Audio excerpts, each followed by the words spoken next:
What's going on, guys? Welcome back to the channel. Welcome back to another episode of Grey Man Operations. This is not a review of the Vector Optics Frenzy 2.0, and I'll explain why it's not in a second. Guys, the glasses, not because I'm losing my eyesight, it's because I've been having eye strain issues because of looking into bright lights for the past nearly decade of filming videos. So I'm trialing it. If it irritates you too much, let me know in the comments and I'll just sacrifice my eyes for the sake of the video. Now, guys, the nice part of this is Canik did give us one of these to give away. So if you are a patron, we will be giving one of these away. Remember, guys, if you are a patron, at the end of September, we're giving away a Canik Meta SF. So if you want to join on Patreon, it's the first link in the video description below if you're watching on YouTube. If you're watching on Facebook or Instagram, it's the first comment. The way that we give away prizes every month, right? Sometimes every week. But with the big prizes like firearms, the longer you've been a patron, the more entries you get into the draw per month. So if you've been a patron for 10 months, you get 10 entries. Because we want to reward people who've been with us for a while. So why is this not a review of the Vector Optics Frenzy 2.0? Well, quite simply, I haven't had it long enough, and the reason this video is being made is because currently in September, the guys from Canik are running something called Superior September, where if you buy one of the SF Combats, you get a free red dot. Now, it used to be the Mechanic MO1, which I have done a review of. If you're watching on YouTube, that review's popping up on your screen right now. But apparently it's so popular they're running out of stock. So the replacement red dot is going to be this, the Vector Frenzy Gen 2. And the reason I'm doing this video is because obviously people are going to want to know what this red dot is about. So this is an incredibly first impressions video of the Vector Frenzy 2.0. Now, before we get into my opinions, let's talk about what you get in the box. Instruction manual, VIP warranty card, installation and adjustment tool, multiple mounting screw, Picatinny riser plate, microfiber cloth, silicone protector, and the Vector Frenzy Generation 2 red dot. Okay, now guys, the Vector Frenzy Gen 2 is a 3 MOA single reticle red dot. It features a side-mounted 1632 battery, which, as you saw, does not come with the product.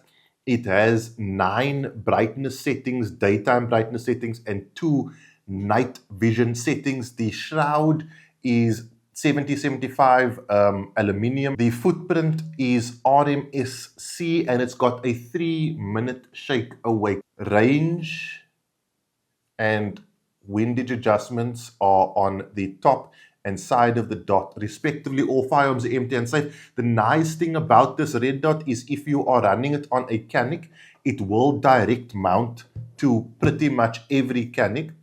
Looks really nice on the MC9. It does have notches cut out for it, so you can co-witness. But on the MC9s, this is always so difficult. On the MC9s, you do get a nice co-witness with it as standard when you direct mount.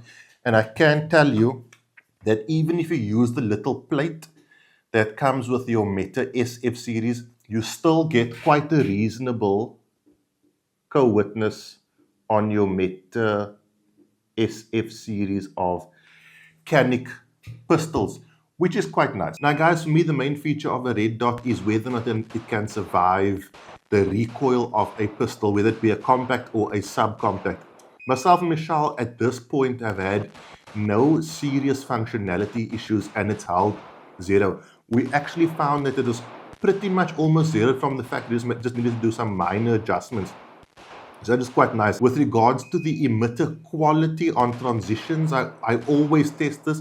I noticed no flicker, and just general shooting, the dot functioned perfectly for the minimal time I've had it under review. It's got a few hundred rounds through it. Something I did notice is there is a slight reflection on the lower part of the red dot. It's not so much that it bothers you, but if you compare it to, shall we say, the more expensive red dots, you don't see, it's like a little line down the center, and I'll try to get it on footage, but it's always very difficult. Under low light, now guys, please remember what you see here is an exaggeration of what the eye sees, okay? You're looking through a lens, through another lens. And so it does sort of multiply what you think you would be seeing. But you can see that lower bit is like the straight line. And I'm not sure if it's a reflection of the actual body of the dot itself or if it's from the shape of the window. But under low light with the brightness settings available, it's more than capable of running under Surefire X300, beaming at a target at around 10 meters. Something about the window, I don't know if you guys can see, I might roll in some B-roll. It's a very flat glass, and there is a slight curve to it, but the glass itself is quite flat. I don't know how well to show that to you. It's very difficult to show you. Usually a red dot glass sort of curves backwards like this. This is more like leaning backwards. And so I'm not sure if that is the cause of that little reflection at the bottom. I have multiples of them and I see them on both. So it's definitely not a single issue with maybe a faultily installed emitter. Under lights, you don't really pick it up. It's something that you're only going to see if you focus on. But I don't want someone to get the red dot and be like, oh, Ryan didn't tell me about the little line. It is there. It really doesn't affect your ability to find and see your dot, because your dot is, let's put it way more, I wouldn't say visible because you shouldn't be focusing on your dot, but as someone who shoots red dots, you'll know what the dot is versus a reflection. Michelle's opinions of this are, she likes that the glass is taller, and it isn't actually taller, it just starts lower.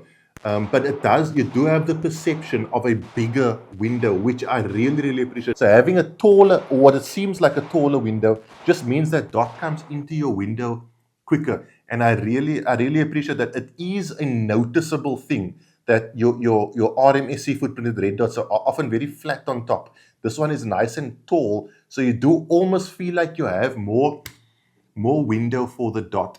Michelle did say that from her side, she likes it because over the MO1 you can manually adjust the brightness. So that is a big advantage for her. Guys, super quick video. Like I say, super first impressions, but if you buy a Canik SF Combat, you're probably going to get yourself one of these red dots. I think on the eye test, it's really cool. I think it's really cool looking.